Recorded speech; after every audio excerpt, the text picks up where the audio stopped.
Good evening दोस्तों, मैं संतोष Gupta math classes पर आप सभी का स्वागत करता हूं। जैसा कि आप सभी जानते हैं कि शाम को 5 बजे एक बहुत ही इम्पोर्टेंट और शानदार सेशन शुरू होता है और जो है एमपी पुलिस पीवाईपी का session means previous year paper.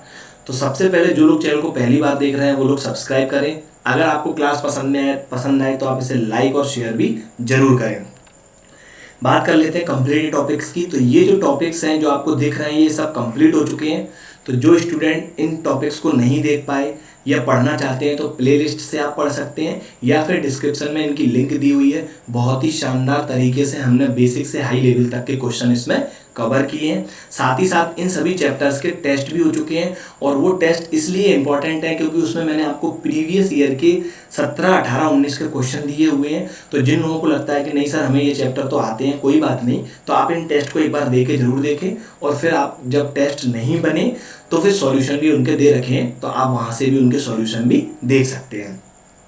आगे चलते हैं। अभी हमारी 2 क्लास चल रही है। एक सुबह चल रही है डिस्काउंट की जो सुबह डेली 10 बजे चल रही है और ये ट्यूसडे से स्टार्ट हुई है।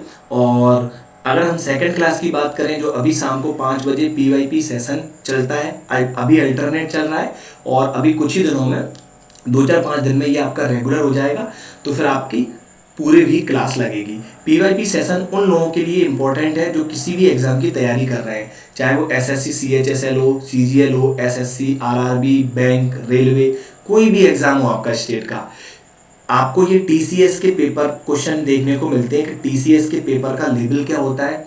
तो आप उन क्वेश्चंस को देखते हैं और आपकी प्रैक्टिस अच्छी होती है, इसीलिए ये सेशन चालू किया गया है। अब कुछ ही दिनों में आपको जेल पुलिस के भी पेपर सॉल्व करने को मिलेंगे, जेल पुलिस के प्लस एमपीएसआई, फिर एमपीएसआई के भी हम पेपर सॉल्व कराएंगे इसी में, और फिर साथ में पटवारी, फिर आप देखेंगे कुछ एसएससी के भी पेपर लेंगे हम इसमें, एनटीपीसी के पेपर भी लेंगे। तो इसी तरह से हम 4-4, 5-5 पेपर हर किसी क्लास के, हर किसी एग्जाम के सॉल्व कराएंगे। तो बिना किसी देरी के चलते हैं अपने क्लास की ओर। तो जो एमपी पुलिस पीवाईपी सेशन है ये पेपर आपका 19 अगस्त 2017 शिफ्ट 2 का पेपर है और इसकी 2 क्लासेस हो चुकी हैं। तो जिन स्टूडेंट ने इसकी 2 क्लास नहीं देखी है वो इसकी डिस्क्रिप्शन लिंक से या फिर गुप्ता मैथ क्लासेस के चैनल के प्लेलिस्ट से भी आप देख सकते हैं। आज ये शिफ्ट 2 का पूरा पेपर कंप्लीट हो जाएगा। तो देखिए क्वेश्चन शुरू करते हैं। एक छात्र जब 30% अंक प्राप्त करता है तो 50 अंकों से अनुत्तीर्ण हो जाता है, मतलब फेल हो जाता है। देखिए जिन स्टूडेंट ने पूरा मैथ नहीं भी पढ़ा है मुझसे तो उन लोगों के लिए भी सेशन इंपॉर्टेंट है, क्योंकि मैं आपको इस कंसेप्ट से बताऊंगा कि आपको लगेगा ही नहीं कि सर हमने कुछ बहुत ज़्यादा कठिन पढ़ा है। आपको ऐसा लगेगा कि ये चीज़ तो सरल है और ये चीज़ मुझे आती है। बस शर्त है कि आप आराम से क्लास को समझें और देखें और प्रैक्टिस करें बार बार। देखिए एक छात्र जब 30% अंक प्राप्त करता है तो वो 50 अंकों से क्या होता है, फेल हो जाता है। अगर मैं आपसे बात करूं कि ये 50 नंबर भी उसे मिल जाते तो क्या वो पास होता कि नहीं होता, आप तो इतना बता दीजिए। आप कहेंगे बिल्कुल हो जाता। तो मैं ये लिख सकता हूं कि 30% जो ये मार्क्स हैं और 50 नंबर हैं वो इसके पासिंग मार्क्स के बराबर है, इतना आप बता दीजिए। मैं यहाँ लिख देता हूँ पासिंग मार्क्स या पास मार्क्स लिख देता हूँ, कोई दिक्कत नहीं है। कुछ भी नया नहीं सिखाया मैंने। अगर एक विद्यार्थी 30% अंक ला रहा है और 50 नंबर से अगर वो फेल हो रहा है तो आप कहेंगे सर 30% अंक लाता और 50 नंबर और ले आता तो पास हो जाता। अब आप देखिए एक अन्य विद्यार्थी 230 अंक लाया जो 30 अंकों से उत्तीर्ण हो गया, मतलब वो 230 नंबर लाया लेकिन कितने से, 30 अंकों से उत्तीर्ण हो गया, मतलब 30 अंक ज़्यादा आ गए उसके पास होने से। तो अगर आप बताइए 200 में से अगर मैं ये 230 है, सॉरी 230 में से मैं ये 30 अंक घटा दूं जो पास होने के साथ उत्तीर्ण हो गया है,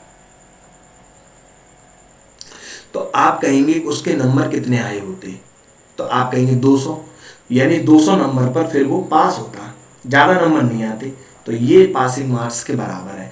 अब ये 50 जब इधर आएंगे तो माइनस के होंगे, तो 30% का मान कितना आ जाएगा, तो डायरेक्ट आ जाएगा कितना, 150। और 1% का मान कितना आ गया, 1% का मान आ गया 5। तो कोई भी पूर्णांक जो होता है वो कितना परसेंट होता है, 100%। तो परीक्षा का पूर्णांक कितना है, आप कहेंगे कितना है, इतना हो गया। ठीक है, कोई दिक्कत हो तो आप बता सकते हैं। ठीक है ना। अब हम चलते हैं अपने, सॉरी ये हो गया ना, तो अब हम चलते हैं अपने अगले क्वेश्चन की तरफ। तो अगले क्वेश्चन में देखिए क्या बोला गया है। एक वृत्त की त्रिज्या 6 सेंटीमीटर है। सबसे पहले तो ये समझ जाओ वृत्त क्या होता है। तो आप कहेंगे वृत्त होता है ये गोल सर्कल, ये एक आपका वृत्त है। और त्रिज्या क्या होती है, तो केंद्र से परिधि तक की दूरी को बोलते हैं। ठीक है। तो अब आपसे पूछा गया है वृत्त के केंद्र से 8 सेंटीमीटर दूर लंबी एक जीवा है। जीवा क्या होती है, कॉर्ड। तो अगर मैं इसको दोबारा बनाऊं, थोड़ा अच्छा सा चित्र बनाने की कोशिश करता हूं मैं। देखिए, ठीक है। तो अगर मैं बात करूं ये इसका केंद्र है, अगर मैं बात करूं ये इसकी जीवा है और ये 8 की है, यहां मैं लिख देता हूं 8 इसकी लंबाई है सेंटीमीटर। तो आप मुझे इतना बता दीजिए कि इसकी, देखिए मुझे नहीं पता ये इसको बराबर दो भागों में बांटेगा कि नहीं बांटेगा। ये जो दूरी होगी वही ये दूरी होगी। इतना भी आपको समझ में आ गया, क्यों, क्योंकि सर्कल है। और केंद्र से परिधि तक की दूरी को क्या बोलते हैं, त्रिज्या, जो कितनी दे रखी है आपको, 6। अगर आपको ये 6 दे रखी है और ये पूरी कितनी थी, तो आप कहेंगे ये तो पूरी सर 8 थी। अगर ये पूरी 8 थी तो आप बताइए आधी कितनी होगी, तो आप कहेंगे ये 4 होगी। तो आपसे पूछा गया वृत्त के केंद्र से 8, तो लंबवत दूरी बताएं जीवा तक की, यानी ये जो कॉर्ड दिख रही है ना आपको, तो केंद्र से यहां तक की दूरी बतानी है। अब आपको ये दिख रहा होगा ये एक समकोण त्रिभुज बन रहा है। समकोण त्रिभुज के सामने की भुजा कर्ण होती है, ये लंब होता है और ये लंब होता है, ये आधार होता है। तो अब जिन लोगों को नहीं पता तो मैं आपको बताया, तो कर्ण का स्क्वायर बराबर, तो कर्ण का स्क्वायर बराबर क्या होता है, पाइथागोरस की प्रमेय होती है, कर्ण का स्क्वायर बराबर आधार। आधार कितना, 4 का स्क्वायर, और लंब का स्क्वायर हमें नहीं पता तो मैं इसको x मान लेता हूं। तो ये क्या होता है, कर्ण का स्क्वायर बराबर होता है लंब का स्क्वायर प्लस आधार का स्क्वायर। ये कितना होगा, 36, और ये कितना होगा, 4 चौके 16। इधर मैं माइनस कर दूं 16 को, क्योंकि ये इधर आ जाएंगे, बराबर क्या होगा, एक्स स्क्वायर। और ये कितना बचा, 20, और 20 बराबर बचा एक्स स्क्वायर। इसको क्या लिख सकते हैं आप लिख सकते हैं इसको 4 गुना 5, और 4 का रूट स्क्वायर हटेगा तो कितना आ जाएगा, 2, और अंडर रूट पे क्या चढ़ जाएगा, 5। तो x का मान कितना आ गया, 2√5। ठीक है।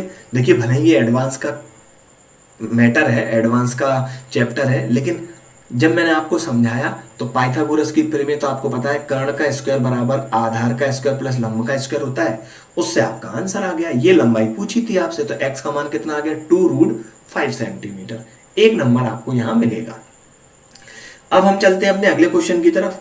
तो अगले क्वेश्चन में क्या बोला गया, देखिए 10 सेंटीमीटर त्रिज्या के एक वृत्त की दीर्घतम जीवा की लंबाई क्या होगी। पहली बात तो ये समझिए, जो लोग एडवांस मैथ से डरते हैं, तो देखिए बिना एडवांस मैथ के पढ़े आपका पेपर क्रैक नहीं हो सकता, ये आप तो लिख के ले लो। और जो लोग एडवांस मैथ से डरते हैं, थोड़ा पेशेंस रखो, हम एडवांस मैथ भी शुरू करेंगे, और एडवांस मैथ भी हम बिना फॉर्मूले के, बिना किसी ट्रिक के पढ़ेंगे, बहुत ही शानदार। जो पुराने स्टूडेंट हैं, देखना आप उनका मैथ जो एडवांस अच्छा नहीं हो, फिर आप एक बार देखना पढ़ने के बाद कि हाँ सर कुछ फर्क पड़े तो बताना। देखो अब ये क्वेश्चन है, ये क्वेश्चन में जरूरत ही नहीं है कि आपको कुछ भी ज्यादा पढ़ना है, ट्रिक समझना है, कुछ भी नहीं। 10 सेंटीमीटर त्रिज्या के एक वृत्त की दीर्घतम जीवा क्या होगी। फिर से आगे आपका एक सर्कल, ये आपका एक सर्कल है। अब आपको पूछा गया है कि एक त्रिज्या है, तो मैं ये बोल देता हूं ये एक त्रिज्या हो गई, यहां से यहां तक की दूरी को तो त्रिज्या बोलते हैं, और वो कितनी है, 10। तो आपसे पूछा है इसकी दीर्घतम जीवा क्या होगी। देखिए जीवा, ये भी एक जीवा होती है, ये भी एक जीवा है, ये भी एक जीवा है, जितनी भी है ये भी जीवा है, ये बहुत सारी अनंत जीवाएं खींची जा सकती हैं। लेकिन दीर्घतम जीवा क्या होगी, दीर्घतम मतलब बड़ी से बड़ी। तो देखिए दीर्घतम जीवा तो वो होगी जो केंद्र से होके गुजरे। आपको आता है ये, मैं आपको कुछ भी नहीं सिखा रहा। दीर्घतम जीवा वो होती है जो केंद्र से होकर गुजरे, फिर भले ही चाहे वो ऐसे में गुजरे या ऐसे में गुजरे। तो अब अगर आपको पता है कि यहां से यहां तक की लंबाई 10 है, तो ये लंबाई भी 10 होगी, तो उस टोटल जीवा की लंबाई क्या हो गई, आप कहेंगे 20, यानी उसको हम व्यास बोलते हैं। वृत्त की सबसे दीर्घतम जीवा होती है, उसको हम व्यास भी बोलते हैं। ठीक है। और व्यास क्या होता है, तो आप सभी जानते हैं, जो 2 रेडियस के बराबर एक डायमीटर होता है। तो एक आर्क की वैल्यू अगर 10 है तो 2 की कितनी होगी, 20। ठीक है। अब हम चलते हैं अपने अगले क्वेश्चन की तरफ। देखिए, आज वर्षा होगी, इसकी क्या प्रायिकता है? प्रोबेबिलिटी से क्वेश्चन आ गया है, कोई बात नहीं। आज वर्षा होगी की प्रायिकता ये, इसकी क्या प्रायिकता है कि आज वर्षा नहीं होगी। कोई भी चीज या तो होती है या नहीं होगी। तो देखिए, वर्षा होने की प्रायिकता अगर मैं यस यहां पर राइट करूं तो इसके होने की प्रायिकता कितनी है? 0.55। तो आप मुझे बताइए ना होने की क्या होगी। तो कोई भी चीज हो या ना हो, वो दोनों मिला के एक होता है। तो एक तरीका तो ये कि आप इसको एक से माइनस कर दो। तो एक से माइनस करेंगे तो ये कितना होगा? 45। सर ऐसा क्यों होता है? क्योंकि कोई भी चीज के होने या ना होने की संभावना एक होती है, एक। तो अब आप देखेंगे कि इसकी क्या प्रायिकता है कि आज वर्षा नहीं होगी। तो ये क्रॉस है, वर्षा नहीं होगी। यहां से पॉइंट आएंगे, 2 जीरो नीचे बढ़ाएंगे, 5 से काटेंगे 9, 5 से काटेंगे 20, यानी इसकी प्रायिकता क्या होगी? 9/20। कोई दिक्कत हो तो बताओ, है ना। अब हम चलते हैं अपने अगले क्वेश्चन की तरफ। देखिए, 288 सेंटीमीटर क्षेत्रफल के एक वर्ग में उत्कीर्ण एक वृत्त का क्षेत्रफल बताएं। देखिए, एक वर्ग है, वर्ग क्या होता है आप सभी जानते हैं, जिसकी चारों भुजाएं कैसी होती हैं? बराबर, है ना। इतना तो आप सभी जानते हैं। और वर्ग का क्षेत्रफल क्या होता है ये भी सर हम जानते हैं, बिल्कुल सही बात है, अच्छी बात है, ए स्क्वायर। और ये वर्ग का क्षेत्रफल किसके बराबर है? 244 के। इतना तो आपको सबको पता है और आगे भी आप सबको पता है। ये मत सोचो कि हमें कुछ नहीं आता, आप तो ये सोचो हमें सब कुछ आता है। तो अगर मैं इसको देखूं तो क्या मैं इसको 144 गुना 2 लिख सकता हूं क्या? आप तो ये बता दो।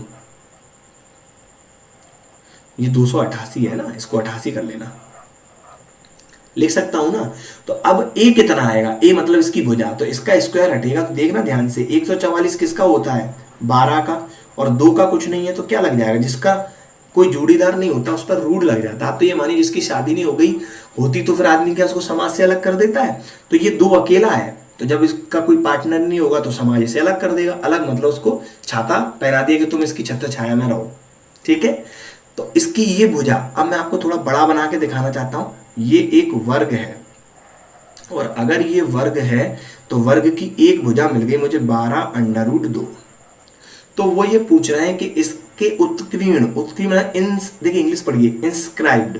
इंस्क्राइब्ड मतलब एक ऐसा सर्कल बनाना है आपको, तो उसका आपको क्षेत्रफल बताना है।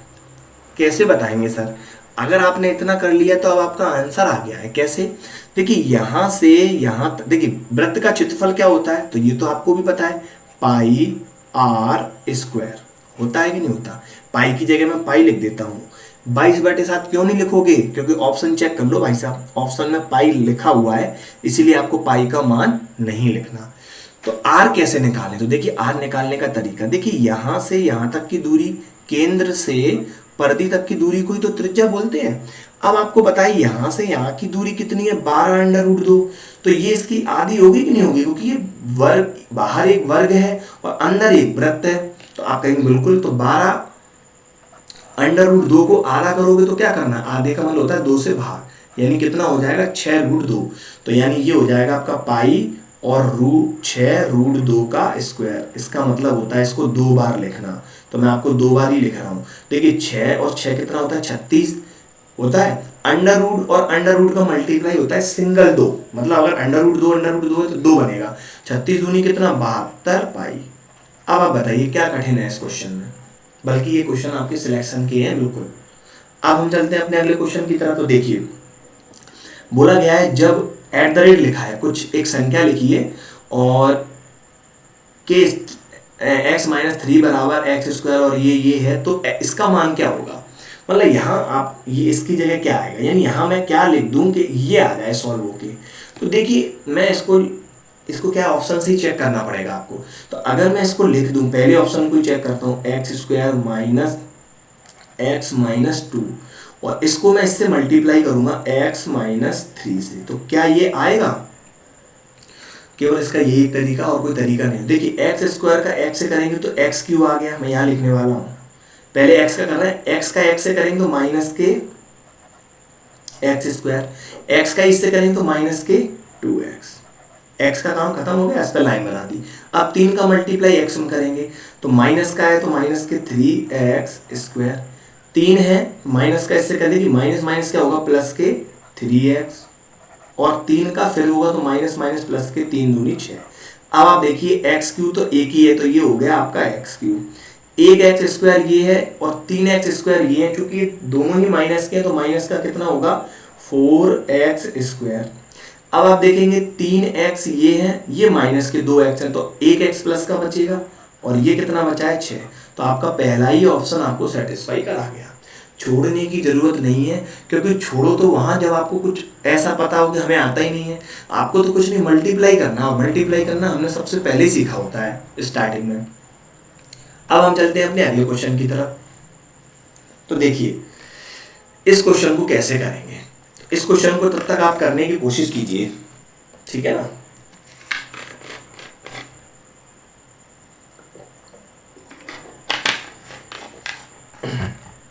देखिए घनमूल क्या होगा, root cube, cube of root. देखिए अगर मैं इस क्वेश्चन को चाहूं तो 3 तरीके से 4 तरीके से कर सकता हूं, और कई लोग तो इस क्वेश्चन को छोड़ आएंगे।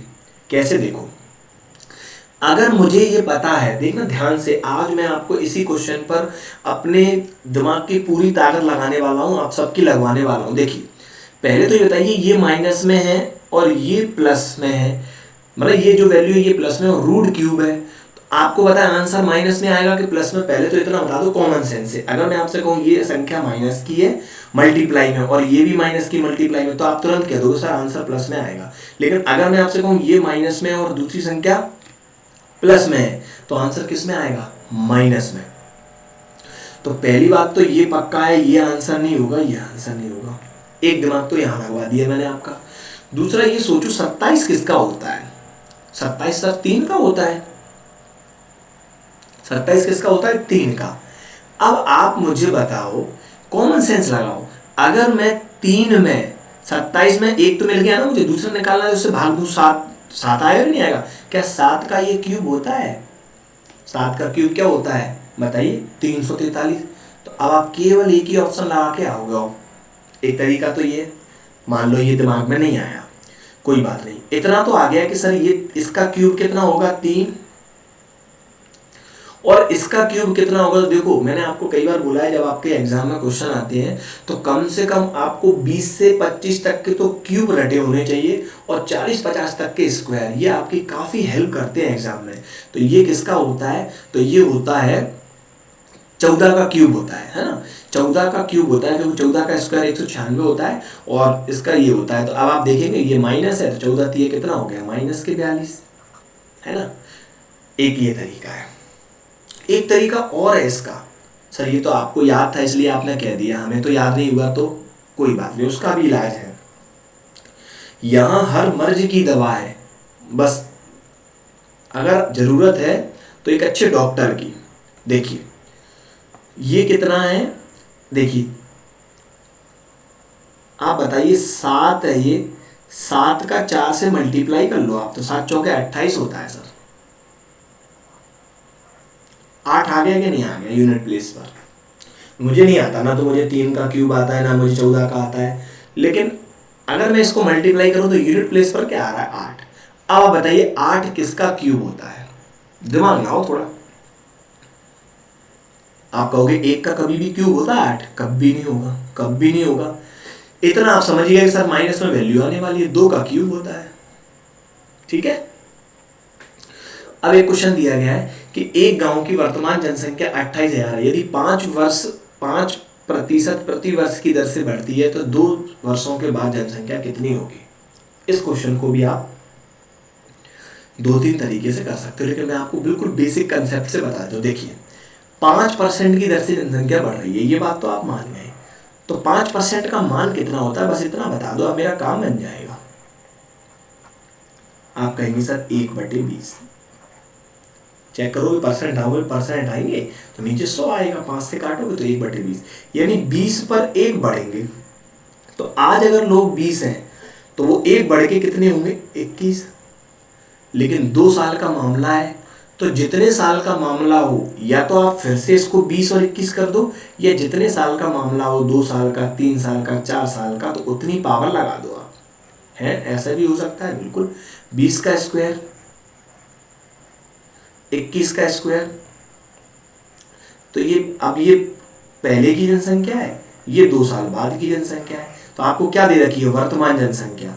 वर्तमान जनसंख्या यानी ये आपको 28,000 दे रखी है। तो 28,000 है, 2 जीरो से तो पहले 2 जीरो उड़ा दो, और 4 से इसको 70 बार जाएगा। 70 का मल्टीप्लाई मैं सीधा यहाँ करने वाला हूँ, यानी आप कहोगे तो ये जीरो तो पहले 7 एकम 7। क्या सेकंड डिजिट पर 7 आ रहा है सर? इसी ऑप्शन में आ रहा है, तो मैं ऑप्शन नंबर सी को चेक टिक करके निकल जाऊंगा आगे। आपको पूरा गुणा करके बताना थोड़ी है, किसी को फोन पर बताना हो या सामने बताना हो, एग्जामिनर थोड़ी देख रहा है कि आपने क्या किया है। तो आपने तो देखा सेकंड डिजिट पर 7 आ गया है, तो अब मैंने देखा सेकंड डिजिट पर केवल इसी में 7 है। अब आप कहोगे सर अगर कहीं यहाँ पे भी 7 होता तो, अरे भैया अगर यहाँ 7 होता तो फिर आपको पूरा मल्टीप्लाई करना था। तो एग्जामिनर क्या है, कई बार आपका दिमाग चेक करता है कितना चल रहा है, जितने की जरूरत है क्या उतना ही चल रहा है, या लगा है घिसने में एकदम। जैसे गधे और घोड़े में क्या फर्क होता है, गधा कितनी मेहनत करता है लेकिन कभी भी घोड़ा नहीं बनता। घोड़ा अपने स्मार्ट मेथड से, स्मार्ट वर्क से, स्मार्ट दिमाग से बनता है। ठीक है, आई होप कि आप इस क्लास को एंजॉय कर रहे हो, और इसमें ये टेंशन बिल्कुल मत लो कि सर इसमें एडवांस है, अर्थमेटिक है, होच पोच हो रहा है। तो देखिए पूरा पेपर सॉल्व करा रहा हूँ मैं आपको, तो आपको हर टाइप के क्वेश्चन मिलेंगे, और यही आपको समझने का, सीखने का एक अच्छा मौका है। आपको मैं किसी भी ट्रिक से, किसी भी फॉर्मूले से नहीं पढ़ाऊंगा, बेसिक कंसेप्ट से पढ़ाऊंगा। कई सारी चीज़ें आपको समझ में आएंगी। अब देखिए ये क्लास आज आपकी कंप्लीट हो गई। तो अब आपके एमपी पुलिस के 2 पेपर सॉल्व हो गए। जब 2 पेपर ऐसे हैं तो बाकी के पेपर भी ऐसे होंगे, केवल संख्याएं बदल गई होंगी। तो अब मैं आपको जो मंडे को पीवाईपी सेशन कराऊंगा, ध्यान रहे वो जेल पुलिस का पीवाईपी होगा। पीवाईपी, प्रीवियस ईयर पेपर। अब जेल पुलिस के 2 पेपर हो जाएंगे, फिर एमपीएसआई का, ऐसे ही फिर एसएससी, ऐसे ही फिर आरआरबी, ऐसे ही फिर एनटीपीसी। ठीक है, तो आई होप कि आप ये क्लास पसंद आ रही है, और जो लोग ये क्लास को देख रहे हैं अगर सच में पसंद आई है तो आप इस क्लास को लाइक और शेयर जरूर करें, और जिन लोगों ने सब्सक्राइब नहीं किया वो लोग सब्सक्राइब करें। कल संडे है, कल आपकी छुट्टी है, और मंडे से हमारी क्लासेस रेगुलर होंगी, किसी तरह की कोई छुट्टी नहीं होगी। और एसएससी का कैलेंडर भी अपडेट हो चुका है, तो जिन लोगों ने नहीं देखा वो देखें। एग्जाम की डेटों में कुछ चेंजेस हुए, वहाँ से आप देख सकते हैं। और टेलीग्राम की लिंक मैंने आपको डिस्क्रिप्शन में दे दी है, तो टेलीग्राम की लिंक को ज्वाइन कर ले, जिससे आपको पीडीएफ, आप अपने डाउट्स भी पूछ सकते हैं टेलीग्राम पर, और ग्रुप चैट भी कर सकते हैं, लेकिन पढ़ाई से रिलेटेड। और जिन लोगों को व्हाट्सएप ग्रुप में ऐड होना है उनको मैंने आपको बताया था, आप मेरे नंबर पर व्हाट्सएप मैसेज कर दीजिए, लेकिन आपको व्हाट्सएप ग्रुप में आपको मैसेज करने की परमिशन नहीं होगी, उसके लिए आपको टेलीग्राम लिंक ज्वाइन करनी होगी। बाकी की सारी क्लासेस की लिंक आपको डिस्क्रिप्शन में दी हुई है। Thank you very much.